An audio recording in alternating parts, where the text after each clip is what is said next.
Bueno, buenos días, compañeros y compañeras. Vamos a dar inicio a esta actividad. Vamos a esperar por allá que se sienten todos. Ajá.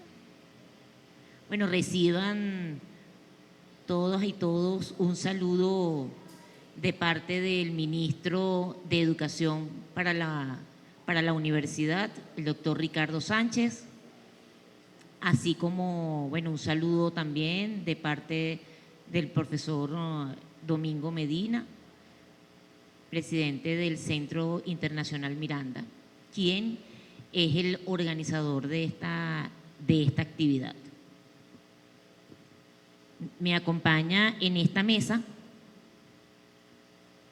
ya conocidos por la mayoría de los que estamos aquí, la profesora Anabel Díaz, quien es egresada de la Universidad Pedagógica Experimental Libertador, especialista en políticas públicas, Flaxo Argentina, investigadora de la Fundación Centro Internacional Miranda, productora y conductora del programa Latinoamérica La Hora de los Pueblos, que se transmite por Oyeven, por la 106.9 FM y la Radio del Sur. Columnista de Ciudad Caracas Digital, productora de la serie radiofónica Manuela, Más Bolívar, Amor a 200 Revoluciones, premio Aníbal Nazoa en su séptima edición, en el año 2022, otorgado por el movimiento Periodismo Necesario. Chimborazo, 2 siglos, un delirio. La carta de Patibelca, 200 años en el altar de la ansiedad, de la amistad. Ansiedad tengo yo. Bueno, además hay muchas otras cosas que se pudieran decir de Anabel que no salen en esta semblanza. Que además Anabel tiene una gran trayectoria como luchadora social y eso le ha hecho valer el reconocimiento de incluso de su comunidad donde creció y donde se formó siendo muy chiquita de edad. Y bueno, tiene muchos otros recuerdos en la memoria de muchos revolucionarios que la identificamos con la lucha de los años 90 y con la llegada del comandante Hugo Chávez al gobierno nacional. Para mí es un honor estar con ella en esta actividad. Y bueno, es un honor también tener a los compañeros que hoy asisten para conocer, bueno, este tema histórico del que nos va a conversar hoy Anabel. Esta conferencia se llama A 64 años del femicidio de las hermanas Mirabal, la lucha contra el patriarcado. Bueno, y no es casual que nosotros en Venezuela estemos hablando de estos temas, ¿no? Tenemos en Venezuela un gobierno que defiende y protege a la mujer venezolana y ha creado una misión para brindarle el apoyo a todas las mujeres en diferentes vértices que crea esta misión. Es la gran misión Venezuela Mujer. La gran misión Venezuela Mujer ha sido creada por el presidente Nicolás Maduro para darle atención en sus 6 vértices a todas las mujeres venezolanas como una muestra más de el trabajo que hace esta revolución en favor y en pro de la mujer. Y nos parece interesante relacionar este tema histórico con la actualidad de la atención a la mujer venezolana, ¿no? Porque cuando ustedes escuchen a Anabel narrando lo que ocurrió en ese año, se van a dar cuenta y van a poder establecer una comparación de ese gobierno de entonces y el gobierno que tenemos actualmente en Venezuela en favor de las mujeres. No es casual que estemos haciendo este encuentro hoy y que estemos conversando sobre las hermanas Mirabal, ya que pronto, en los próximos días, se celebra un año más de su fallecimiento. Fue un 25 de noviembre. Y es oportuno este encuentro de hoy para conocer la historia de ese acontecimiento. Entonces, bueno, Anabel, bienvenido. Déjame rapidito por aquí leer. Hay un programa por aquí. Vamos en principio, bueno, vamos a escuchar la ponencia de Anabel. Posteriormente vamos a tener una oportunidad para que quienes deseen hacer preguntas lo puedan hacer. Y bueno, y al final vamos a tener un pequeño reconocimiento para nuestra ponente de hoy. Así que bueno, Anabel, bienvenida a este humilde auditorio. Buenos días para todas y todos. Bueno, un placer para mí estar con la gente del Centro Internacional Miranda, del cual formo parte como investigadora, y agradecerle siempre a Domingo Medina y a Xavier Sarabia por estas programaciones y esta continua invitación. Por cierto, Xavier, me decía el compañero Roberto Malaver ayer que colocaran una cartelera afuera de acá de la Casa de la Historia Insurgente, porque ellos dicen que se hacen demasiadas actividades acá y las personas a veces no consiguen la información completa de la programación, por lo menos por semana, ¿no? Eso es una idea que nos da el compañero Roberto Malaver.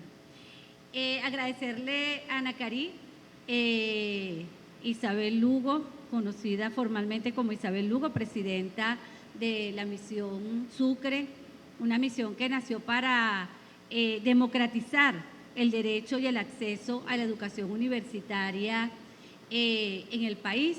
Una lucha que nosotros dimos, tanto Nacari como yo, desde el Centro 24 de Julio y la Federación de Centros de Estudiantes del Instituto Pedagógico de Caracas, de la UPEL, en los años 90, como dijo ella. A Nacari le tocó recibirnos a nosotras allá en el Pedagógico, en el Centro 24 de Julio, los llamados bolivarianos del Pedagógico, cuando nosotros recién salíamos de los liceos y ya estábamos en la calle, ya habíamos perdido un conjunto de compañeros y compañeras en la lucha en contra de la privatización de la educación y a favor, pues, de una verdadera democracia en este país. Por eso hoy, bueno, conmemoramos y estamos recordando esos 64 años del asesinato vil de las hermanas Mirabal, ¿no? Patria, Minerva y María Teresa Mirabal eran unas luchadoras sociales, militantes de la izquierda revolucionaria de República Dominicana y, por supuesto, se oponían, fuertes opositoras al gobierno de Leonidas Trujillo. Ese gobierno de Leonidas Trujillo, al igual que el de Marcos Pérez Jiménez, formó parte de ese triste capítulo de las dictaduras militares en América Latina, apoyado y promovido por los Estados Unidos y luego depuesto por los propios intereses de los Estados Unidos en función de gobiernos de corte democráticos, pero de esa democracia representativa, ¿no?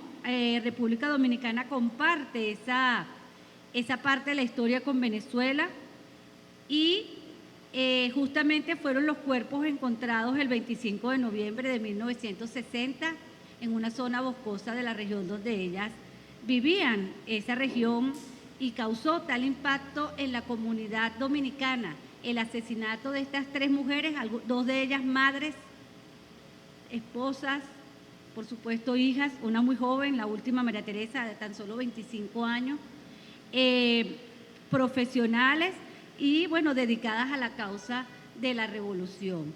Tomó tal fuerza esa muerte, conmovió tanto a la comunidad dominicana, a la comunidad caribeña, de la que Venezuela forma parte, que pues un año después es depuesto el dictador Leonidas Trujillo.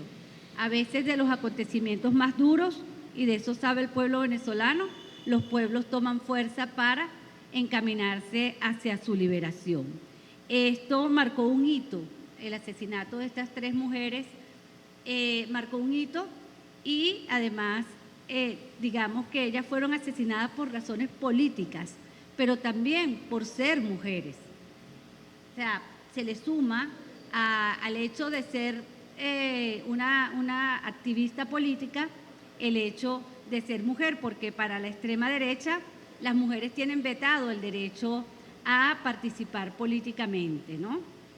Y esto nos da pie para hablar de esa tensión histórica que es la lucha de las mujeres por la igualdad, una tensión histórica que antecede al capitalismo y posiblemente nosotras las mujeres seamos las sepultureras del capitalismo porque hemos comprendido y nos han ayudado en esto muchas compañeras como Rosa Luxemburgo, que mientras el capitalismo exista, la violencia contra las mujeres no va a dejar de existir, porque el capitalismo es el reino de la desigualdad y en las mujeres se cruzan un conjunto importante de desigualdades que marcan la acumulación del capital en este momento.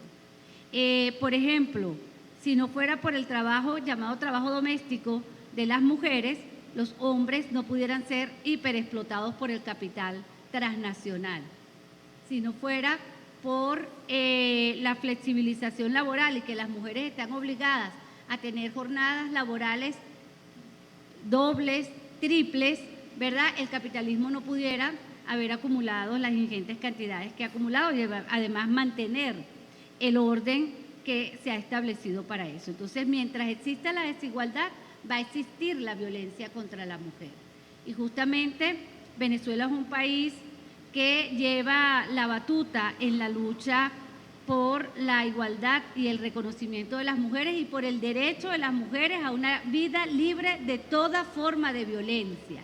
Nosotros somos sometidas, y eso se lo digo fundamentalmente a los compañeros, pero también a las compañeras, para que nosotros comprendamos que muchas veces el ser mujer nos ocasiona un conjunto de desigualdades, no estamos en igualdad de condiciones para asumir cargos de responsabilidad, por ejemplo.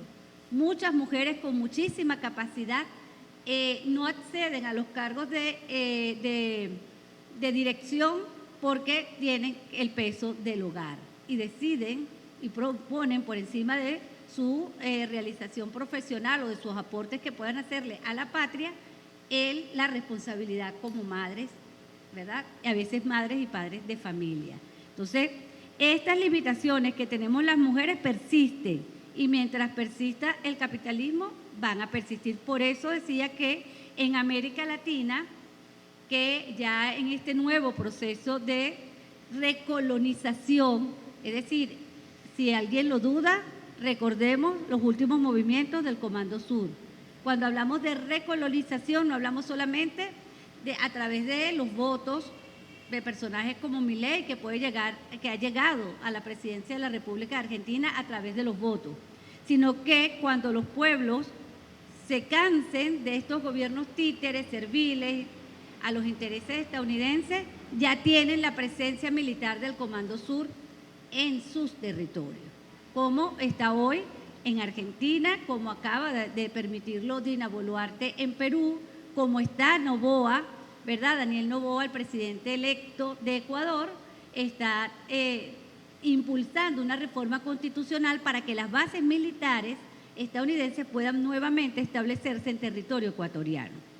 Y de Colombia, bueno, ¿qué podemos decir? Colombia es un país militarmente ocupado por bases militares estadounidenses. Entonces, somos Venezuela ese reducto, esa posibilidad de, por ejemplo, en el eje andino, ¿verdad?, mantener todavía la soberanía plena de los pueblos sobre sus territorios y sobre sus recursos, porque no es para nadie un secreto que ellos pretenden imponer la derecha que se ha convertido en una ultraderecha, cuando los burgueses, cuando los dueños de los medios de producción, cuando las élites gobernantes se ven en una situación de desplazamiento del poder o de posibilidad de ser desplazados del poder político, entonces ellos se radicalizan. Y radicalizarse para la derecha es convertirse en fascismo puro. Y eso es lo que está pasando en el mundo. Hoy podemos decir que un fantasma recorre el mundo. Ya no es el fantasma del comunismo, es el fantasma del fascismo nuevamente. El fascismo en su nuevo rostro, que es el neofascismo, y que ha encontrado en las mujeres del mundo, esa primera línea de resistencia por la vida. Porque hoy estamos luchando solo por la vida. Es decir, las mujeres palestinas que se están enfrentando a un holocausto están luchando por el derecho de existir como nación y no ser borrados del mapa. Hoy, ante nuestros ojos, y será responsabilidad de nuestra generación, ¿verdad?, que hablamos del derecho de las mujeres a una vida libre de violencia, que las mujeres palestinas y sus niños estén siendo masacrados. ¿Por qué? Porque el hegemón necesita su territorio para pasar por allí mercancías directamente hacia Europa, para hacer de su espacio vital un espacio de tráfico, de flujo, de mercados, de mercancía, pues. Entonces, esto, y de capitales también. Entonces, esto nosotros lo estamos haciendo. En América Latina, el ejemplo de las hermanas Mirabal se ve cada día refrescado, ¿no? Digamos, por ejemplo, en Colombia ha sido las masacres son continuas por parte de los grupos paramilitares que en un momento dado en América Central se llamaron escuadrones de la muerte y que hoy se llaman grupos paramilitares en Colombia. Esos grupos que pretende la señora María Corina Machado que, ¿verdad?, pasen a este lado de la frontera y actúen, y en algunos casos han actuado, ellos tienen como víctimas principales a las dirigentes, a las mujeres dirigentes. La cantidad de mujeres dirigentes, sindicalistas, dirigentes comunitarias de las comunidades afrocolombianas han sido las principales víctimas de estos grupos paramilitares. Y tenemos en el ejemplo, digamos, más importante o más resaltante de la lucha de la mujer por la vida, de la lucha de las mujeres indígenas por la vida y en contra de las corporaciones extractivistas, en el ejemplo y el asesinato de la compañera Berta Cáceres. Berta Cáceres en Honduras, y así como recordamos los 64 años de las compañeras Mirabal en República Dominicana, debemos recordar que el tema de la violencia contra las mujeres es permanente y es actual y es constante. Entonces, Berta Cáceres fue asesinada por razones políticas, porque era una líder de su comunidad, ¿verdad?, en contra de las empresas extractivistas que estaban dejando a las comunidades indígenas de Honduras sin agua. Y el asesinato de Berta Cáceres también llenó de fuerzas al pueblo hondureño y marcó un hito para que ellos pudieran acabar con ese gobierno que se había instalado ya, un narcogobierno, y llevaran a una mujer que tiene una propuesta socialista, como lo es la compañera Xiomara Castro. Entonces, veamos hasta dónde las mujeres hemos puesto el pecho, ¿verdad? Sin hablar, por ejemplo, de Argentina. En el caso argentino, nosotros debemos recordar que la persecución judicial continúa contra la compañera Cristina Fernández, que le impidieron y la llevaron a una fórmula yo lo digo sin pelos en la lengua, una fórmula maldita, ¿verdad?, que colocó a un compañero como Fernández, Alberto Fernández, en el gobierno, y a ella de vicepresidenta, la cual no la dejó actuar de ninguna manera, y ellos pudieron crear las condiciones para que hoy un fascista, un neofascista como Milei pudiera estar ocupando la magistratura de esa importante nación suramericana. Pero así como está Cristina Fernández, en una situación peor está Milagro Sala, con yo no sé cuántas causas, son incontables las causas judiciales en contra de Milagro Sala por haber recibido dinero del Estado en la época de Néstor Kirchner y Cristina y haber utilizado ese dinero en programas sociales para construir viviendas para los indígenas de su región, que es la región de Jujuy, una de las regiones más desiguales de Argentina. Y Milagro Salas está enferma, cruzada por la triple discriminación de ser mujer, de ser india, de ser pobre y de ser de izquierda. Entonces, nadie clama por la libertad plena de Milagro Sala, una mujer que se encuentra además con serias afectaciones de salud. Cuando uno ve y escucha a la derecha venezolana, ¿verdad?, victimizarse frente a los medios de comunicación, uno recuerda casos como este y dice, bueno, nosotros también deberíamos tener la iniciativa en materia comunicacional, sobre todo las mujeres, porque tenemos muchos casos que resaltar. Y así como está Cristina Fernández, Berta Cáceres, Milagro Salas, ¿verdad?, Mariel Franco, que fue asesinada por Jair Bolsonaro o por el gobierno anterior y que permitió que Jair Bolsonaro llegara al poder,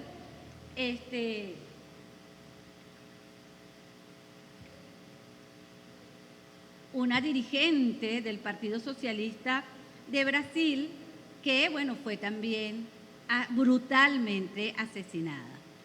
Es decir, que las hermanas Mirabal y el ejemplo de las hermanas Mirabal y las acciones de la ultraderecha no han cambiado en el continente, siguen siendo las mismas.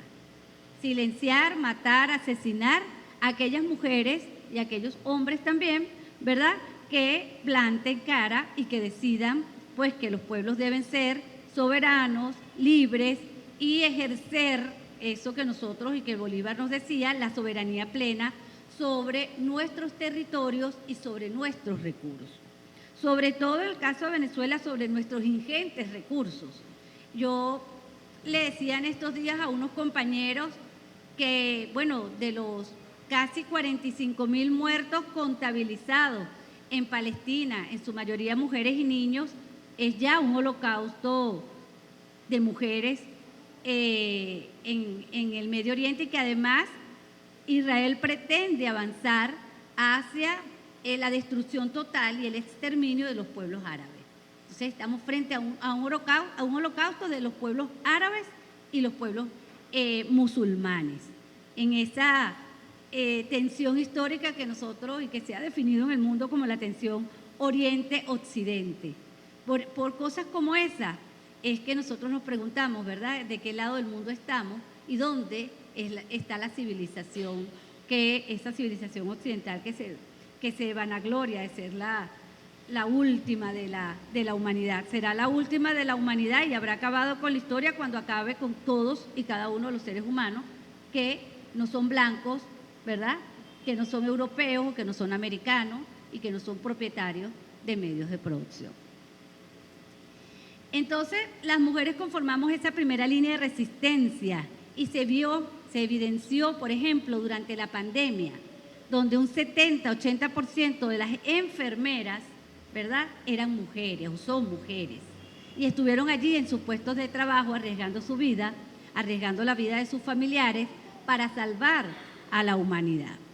Y aún así, esas mujeres y nosotras, que a veces no estamos muy conscientes de esto, estamos enfrentando a una élite global, a una élite misógina que, bueno, ha propiciado, ha posicionado como principales formas de acumulación, aparte de la especulación financiera, y la producción y distribución de armas y del narcotráfico ha hecho de la trata de mujeres, de la esclavitud sexual y de la pornografía infantil una de sus principales fuentes de riqueza, de acumulación de riqueza.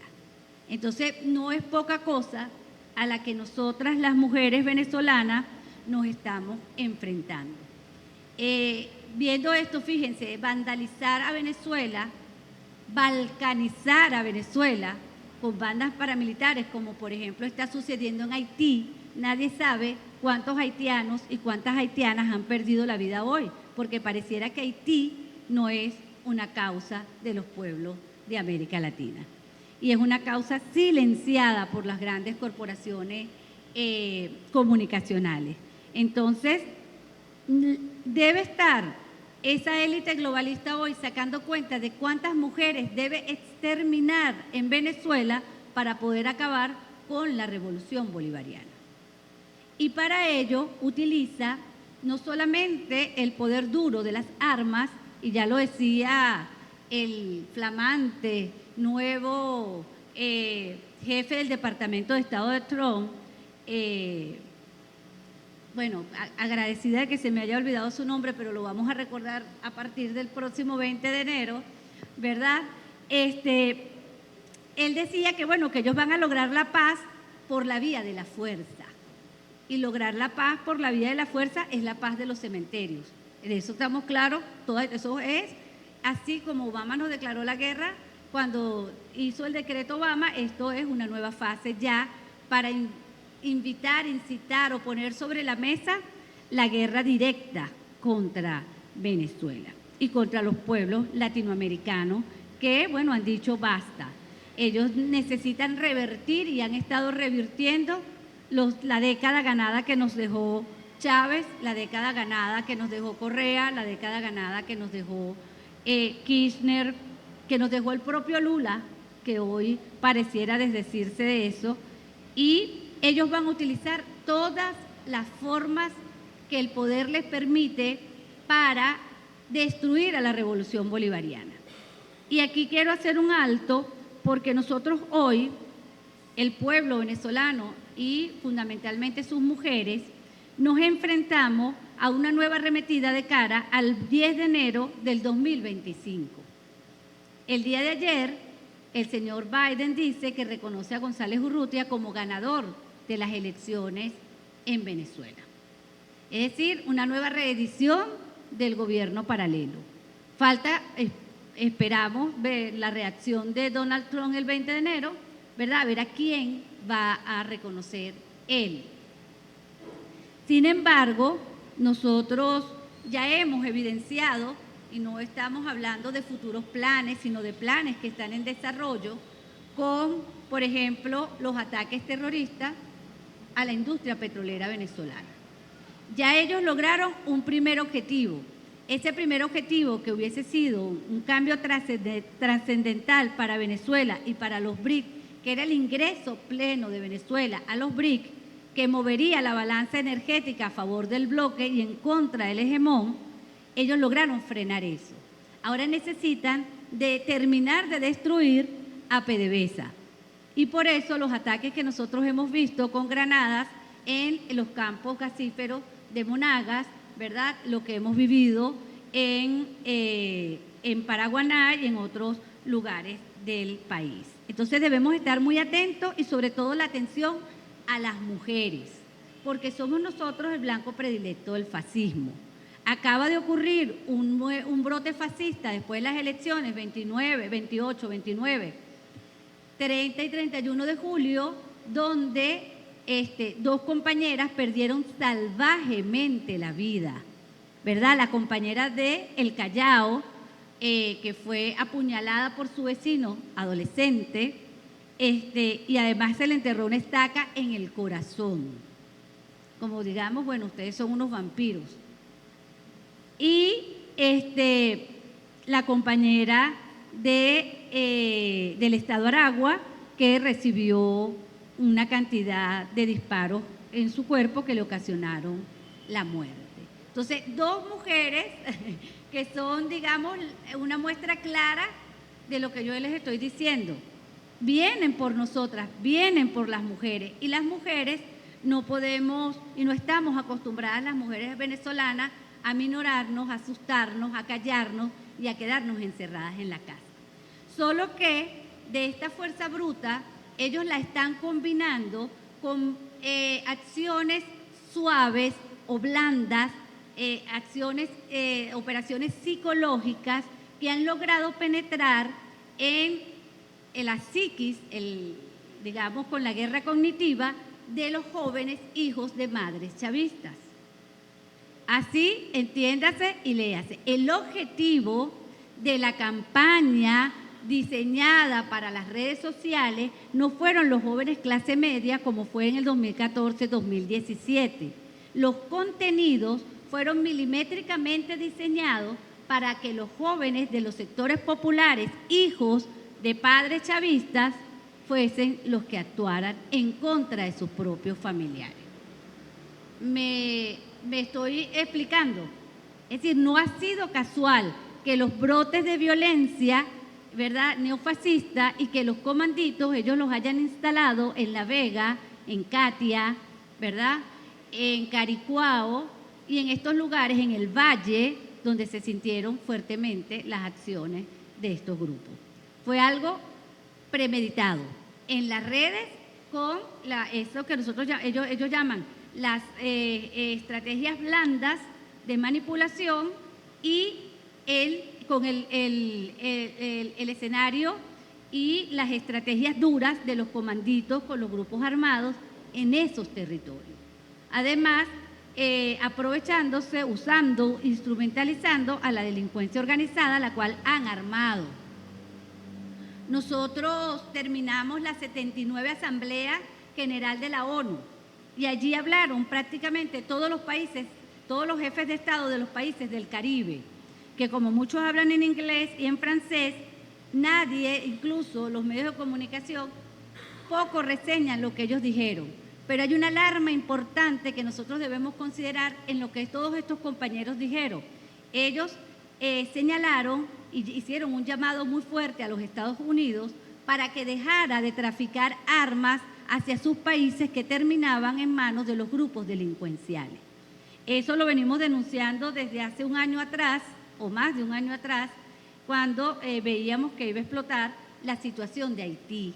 Y los líderes sociales, los líderes políticos haitianos han denunciado que las armas que tienen hoy las bandas paramilitares que balcanizan ese país son armas que dicen Made in Estados Unidos, tal cual esa que se mostraron en la rueda de prensa que hizo nuestro ministro del Poder Popular para la justicia y para el interior, justicia y paz, Diosdado Cabello. Es decir, vienen avanzando, ellos vienen caotizando el Caribe porque no lo pudieron controlar, porque en la década ganada Chávez y Fidel en sus narices y sin mover un portaaviones les quitó el mercado petrolero del Caribe con Petrocaribe y demostró al mundo que es posible un nuevo relacionamiento entre las naciones pequeñas y entre las naciones pobres, un relacionamiento de no competencia, de no explotación, sino de cooperación y de complementariedad,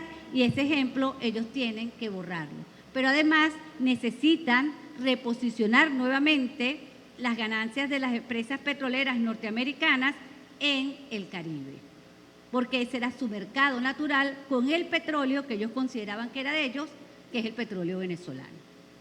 Allí nosotros estamos siendo una piedra de tranca importante para el desarrollo de los planes imperialistas en su proceso de recolonización del continente. Pero así como vienen caotizando el Caribe, ¿verdad? Nosotros, Venezuela, que es un epicentro geográfico del Caribe, pero también del eje andino, vienen ocupando entonces militarmente el eje andino y el Comando Sur. Parte del ablandamiento del compañero Lula, que hoy ojalá ha rectificado y siga rectificando, ¿verdad?, tiene que ver con la instalación de la base militar en el Esequibo. Obviamente, ya él sabe que Brasil está tan amenazado como Venezuela, militarmente amenazado como Venezuela. Y Brasil es uno de los pocos países BRIC, ahora son más, pero de los fundadores, que no ha sido atacado, porque Rusia está, bueno, en la guerra de Ucrania es realmente la guerra de la OTAN contra Rusia, pero dentro de la OTAN fundamentalmente los Estados Unidos. Y Irán está siendo atacado permanentemente ahora por Israel, pero ya tenía no sé cuántas medidas coercitivas unilaterales, mal llamadas sanciones, que es también una forma de la guerra económica. O sea, esta guerra multiforme, que es económica, pero que también es militar, pero que también es psicológica y mediática, en esta guerra estamos involucrados, querrámoslo o no, los venezolanos. Y de lo que los venezolanos y fundamentalmente las venezolanas hagamos, va a depender, ¿verdad?, en gran medida es que el continente sea o no sea recolonizado. Y en eso también va a incidir en lo que tiene que ver con el futuro de la humanidad, en pocas palabras. Entonces, hay por allí, y ese es un llamado que quiero hacer porque mediáticamente poco se ha dicho, grupos de supuestos grupos ONG de derechos humanos que están llamando a las madres de los sectores populares a organizarse.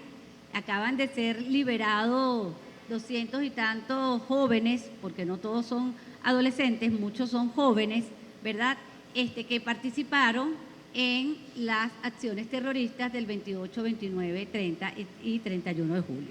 Bueno, el llamado de esas mujeres, ¿verdad?, a las madres venezolanas es a revertir la revolución bolivariana, es a tomar los derechos humanos de sus hijos como bandera, ¿verdad?, para que estas madres, bueno, ese vínculo sagrado que es el vínculo madre-hijo, se rompa. Y ese vínculo sagrado y esa madre que ha sido defensora y que con una triple jornada, la mujer venezolana ha defendido la revolución con una triple jornada. La que trabaja formalmente, la que trabaja en el hogar para que el hogar no se desmorone, que además se incrementaron las horas de trabajo doméstico producto del bloqueo, eso hay que decirlo, ¿verdad? Y que cada vez que ellos nos quitan la luz, cada vez que ellos sabotean los servicios eléctricos en este país, es la mujer la que tiene que cargar el agua, es la mujer la que tiene la responsabilidad de cuidar a los niños, la responsabilidad de cuidar a los enfermos, todas las responsabilidades habidas y por haber. Entonces, esa situación en la que ellos nos pretenden acorralar a las mujeres venezolanas es la que yo vengo a poner acá sobre la mesa, porque, bueno, ya empezó nuevamente la manipulación del dólar, ¿verdad?, la pauperización de la moneda venezolana. Es uno de los logros del presidente Nicolás Maduro, es haber controlado la hiperinflación. Y hoy nosotros vemos cómo ellos están atentando contra la posibilidad de consumo de las familias venezolanas, y eso agrede directamente a sus mujeres, a sus madres. Entonces, romper el vínculo madre-hijos, profundizar la brecha generacional a través de los contenidos de las redes sociales y profundizar la guerra contra el pueblo venezolano y fundamentalmente contra sus mujeres, es la propuesta que tiene la Casa Blanca, mande Trump o mande Kamala. Y hoy manda Trump. Entonces, bueno, hoy no, el 20 de enero mandará Trump. Entonces, ya nosotros sabemos a lo que nos vamos a enfrentar, ya nosotros debemos tener una idea clara de lo que viene. Es verdad que los pueblos se crecen en las dificultades, pero Venezuela hoy, a diferencia de lo que ellos creían que iban a encontrar, tenemos un país que realmente ha logrado un crecimiento económico con esfuerzo propio, con el valor del trabajo de sus hombres y sus mujeres. A mí cuando me dicen, no, que se fueron más de la mitad de los venezolanos, yo digo, bueno, entonces ¿quién está produciendo la comida? Porque nosotros estamos comiendo lo que nosotros producimos. Y ahí está ese bono poblacional que ellos trataron de sacarnos y que todavía permanece en el país. Y que nosotros debemos lograr que esa permanencia, esos jóvenes en el país, ¿verdad?, sea duradera, sea estable, sea productiva para ellos, pero también para el país, ¿verdad? Para sus familias, y esa es una labor donde las madres tienen un papel fundamental. Pero si se rompe el vínculo madre-hijos, porque la madre es chavista y el hijo es extremadamente opositor, producto de los mensajes y de la manipulación de las redes sociales, entonces nosotros vamos a estar metidos en un grave problema. Por eso el presidente ha llamado a controlar a las redes, a limitar a las redes. Yo le hago un llamado siempre a las maestras, que también somos mujeres en nuestra gran mayoría. ¿Por qué? Porque esas son las únicas horas donde los chamos están obligatoriamente separados del celular. Estas son las horas en las que nosotros debemos aprovechar para que esos cerebros, ¿verdad?, se despeguen, se desintoxiquen, para que trabajen, para que piensen, para que no se pierdan esas neuronas y para que no tengamos, como decía mi mamá cuando nosotros le decíamos que nos compraron Atari no. En esta casa Atari no, porque el Atari le fría el cerebro a los niños, lo decía mi mamá. Bueno, nosotros sabemos el daño que hacen hoy los videojuegos, y mientras más retardemos el proceso de acercamiento de los niños a las nuevas tecnologías, es mejor para su desarrollo cognitivo, para su desarrollo social, de sus habilidades sociales, porque hoy los niños no hablan porque están pegados en el teléfono, ¿verdad? Y eso fragmenta a la familia venezolana. ¿Cuál es el llamado? Al diálogo, a explicarle con amor, como somos las madres, con paciencia a nuestros hijos la situación en la que se encuentra el mundo, la situación en la que se encuentra nuestro país y qué papel juega nuestra familia en esa situación. Que es duro, que es difícil, que no nos quieren escuchar, es verdad. Es así. Es duro, es difícil y no nos quieren escuchar. Pero nosotros debemos insistir, insistir e insistir. Lo primero que tenemos que amarrar es el valor de la paz. Nuestros hijos quieren ganar la prosperidad y les han inoculado la idea que la prosperidad la van a conseguir a través de la violencia, que es la violencia la que va a lograr una rápida prosperidad en nuestro país. Entonces pongámosle los ejemplos de los países en guerra y cuáles de esos países en guerra tienen prosperidad y en qué situación están esas familias. A nuestros hijos le han inoculado la idea de que el socialismo fracasó, de que no hay posibilidades. Incluyamos en nuestros discursos, en nuestros diálogos, en nuestras conversaciones cotidianas con ellos, dónde están los países que tienen mayor hambre en el mundo, si son capitalistas o si son socialistas.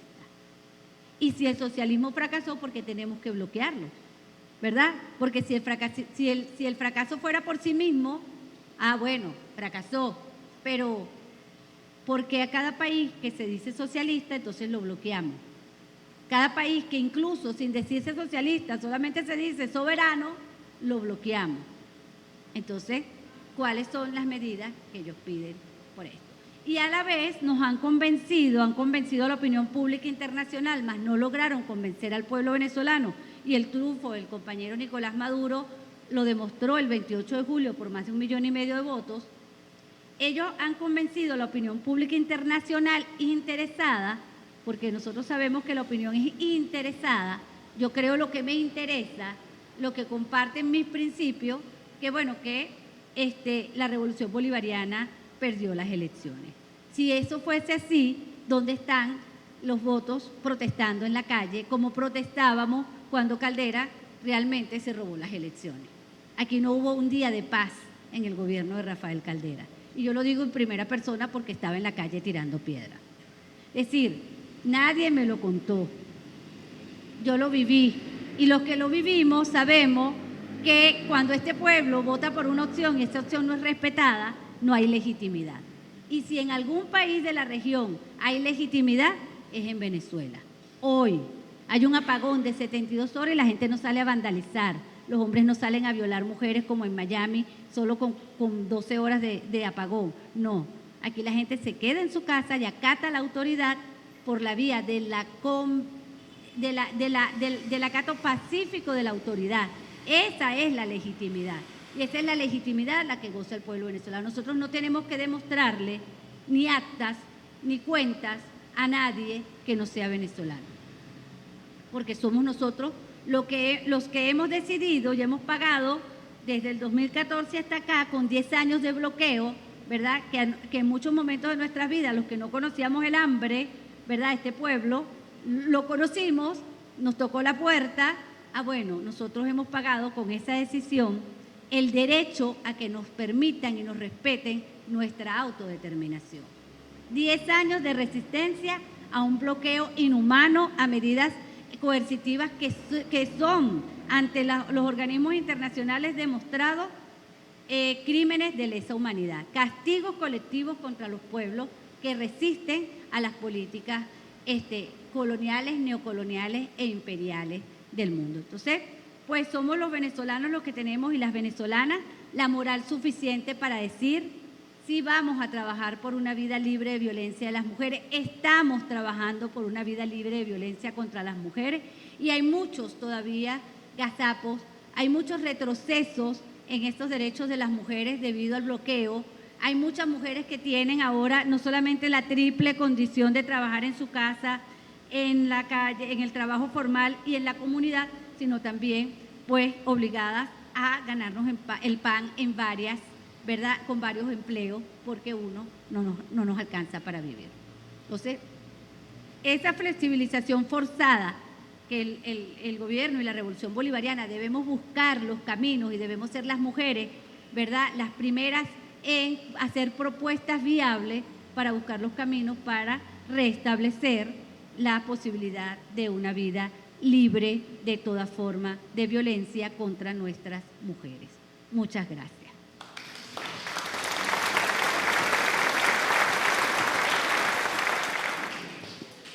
Bueno, agradecido contigo, Anabel, por por compartir con nosotros todo lo que conoces. Allí, bueno, importante reseñar, Anabel, tú hacías menciones de acontecimientos a nivel de Latinoamérica recientes, ¿no? No estamos hablando de muchísimos años atrás, estamos hablando de acontecimientos importantes que han venido ocurriendo en los países hermanos. Y que además, mientras Venezuela tiene un gobierno feminista que protege y atiende a la mujer venezolana, pues en Argentina, cuando llegó el presidente actual, la primera medida que hizo fue eliminar el Ministerio de la Mujer y el de Cultura.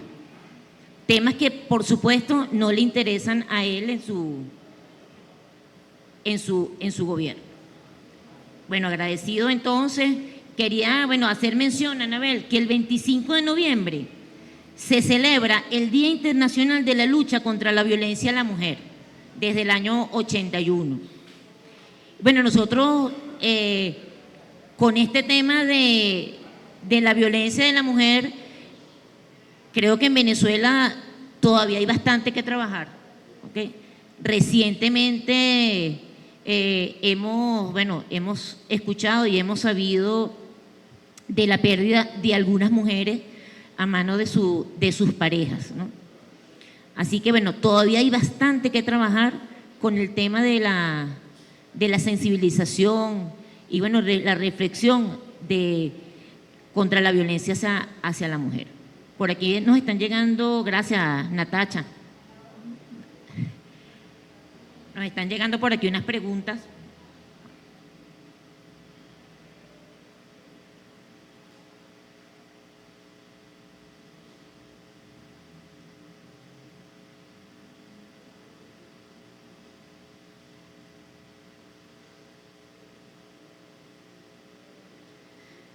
Sí, bueno, esta pregunta nos hace recordar también que recientemente México escogió a una mujer como presidenta de la República. Y la pregunta dice así: desde la asunción de la primera mujer mexicana presidenta, se han exacerbado la violencia en sus diferentes caras o casos. Esta reaccionada incremento de la violencia por la razón de ser una mujer de izquierda presidenta. La otra parte, ¿dónde está Francia Márquez, la vicepresidenta colombiana? ¿Se acuerdan cuando ganó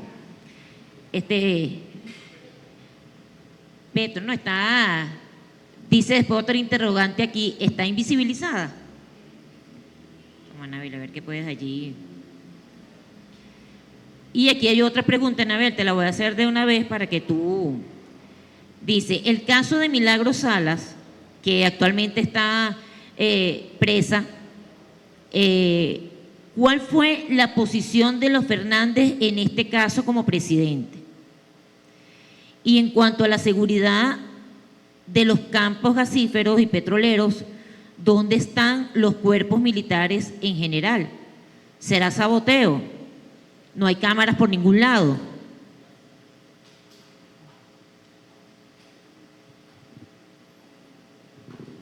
Bueno, vamos a comenzar con esa última pregunta de los ataques terroristas a la empresa petrolera venezolana, que eso afecta no solo a Venezuela, eso afecta, bueno, ahorita, porque nosotros realmente estamos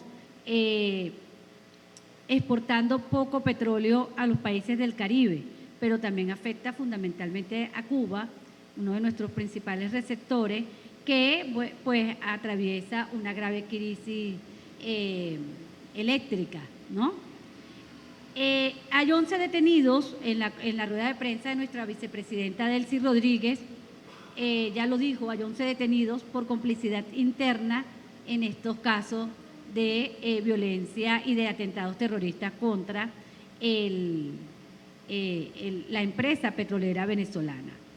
Y en el caso de Milagros Salas, la posición de los Fernández fue separada, fue dividida. Ese caso también los dividió, como los dividieron casi todas las cosas y las decisiones importantes en Argentina. Fernández la fue a visitar, Alberto Fernández la fue a visitar y no le dio la amnistía presidencial que pudo haberle otorgado y que la Constitución de la República Argentina contempla, además. Y bueno, Cristina, por supuesto que, al igual que ella, está siendo perseguida. Fíjense, este ejemplo es muy bueno para nosotros ver lo que pasa con los traidores o los blandos, como le decimos en algunos países, los blandos. Alberto Fernández se comportó como un blando en el poder. Y él no ayudó para nada, al contrario, a todas las causas y las persecuciones jurídicas en contra de Cristina y en contra de Milagros, y hoy él también está siendo víctima de la persecución judicial que tienen estas dos compañeras. Así terminan, así paga el diablo a quien le sirve, diría mi mamá. Así le paga el diablo a quien le sirve, y que se vea en ese espejo el compañero Lula. En cuanto a la primera mujer mexicana, bueno, imagínense, México ha logrado tener una mujer en la primera magistratura y esto lo logró superando a los Estados Unidos, el primer país de Norteamérica que tiene una mujer presidenta, ¿no? Y además una mujer de izquierda. Esto es importante en un país como México, donde estuve en Ciudad de México y la recomendación fue: no te montes en el metro porque es muy peligroso para las mujeres. Hay un vagón rosa para que las mujeres que se atrevan a entrar solas puedan estar medianamente seguras. A ese nivel está la violencia contra las mujeres en México y esta mujer se ha impuesto como presidenta y creo que habla de la determinación del pueblo mexicano. México llegó a un punto de colombianización por los grupos paramilitares y tenía un narcogobierno que parecía irreversible la situación de México, y fíjense cómo AMLO ha consolidado unos indicadores bien importantes y cómo pareciera que la compañera Claudia va a profundizar esa situación. Entonces, hay esperanzas, ¿no? Si México llegó a donde llegó, que era prácticamente Ciudad de Juárez, las mujeres muertas en las calles, las recogían muertas en las calles. porque para los grupos paramilitares, cuando un territorio, y eso es importante para aquellos que impulsan y creen que la violencia es una salida en este momento, cuando es un territorio pasa a estar en situación de guerra con grupos paramilitares operando, las mujeres pasan a ser una mercancía, porque tú tienes un conjunto de hombres alejados de todos, en campamentos, entrenando X, y tú, bueno, los vas a complacer llevándole un grupo de mujeres. Entonces, la mujer pasa a ser una mercancía, y eso es lo que pasaba con las maquiladoras y pasa con las maquiladoras de Ciudad Juárez. Bueno, la ven en la calle, esta me parece que me sirve para llevármela, me la llevo. Pero esas mujeres tienen, por supuesto, el decreto de muerte porque ellas no van a sobrevivir a esa noche, ¿verdad?, de pasión. Entonces, allí es como nosotros podemos ver el poco valor que tiene el cuerpo de una mujer, la vida de una mujer, que puede ser una madre, una hermana, una hija, un ser humano. Está deshumanizado. El capitalismo deshumaniza fundamentalmente a los pobres y fundamentalmente a las mujeres pobres. Y luego, por eso es que es importante y hay que rescatar eso en las conversaciones que debemos tener las madres con nuestras hijas. Las hijas son las que, y los hijos también, porque nosotros apostamos a una sociedad donde no solo sean las mujeres las lideresas de los consejos comunales, donde los hombres empiecen a cargar la bolsa CLAP, por lo menos, ¿verdad? Entonces, si apostamos a eso, esa conversación debe ser con los hijos, pero con las hijas es definitivamente obligatorio, una situación de supervivencia. Luego dice aquí, ¿dónde está Francia Márquez? Bueno, Francia Márquez fue acosada, hubo atentados en contra de su vida, de su familia, de sus hijos. La élite clasista, racista, machista, colombiana, no soporta que una mujer como ella haya llegado a la vicepresidencia y bueno, ya está cuidando su vida, pero a la vez está en funciones, sigue en funciones de gobierno. ¿Invisibilizada? Sí, lamentablemente invisibilizada. Pero debemos nosotros, nosotras y nosotros, los hombres también, que estamos fuera de Colombia, y los propios movimientos sociales y movimientos feministas colombianos, las comunidades afrocolombianas que son muy fuertes, han sido muy fuertes en su lucha por la resistencia, por la vida, hacer y mantener de Francia el referente que Francia es para esta lucha. Esas son todas las preguntas por hoy.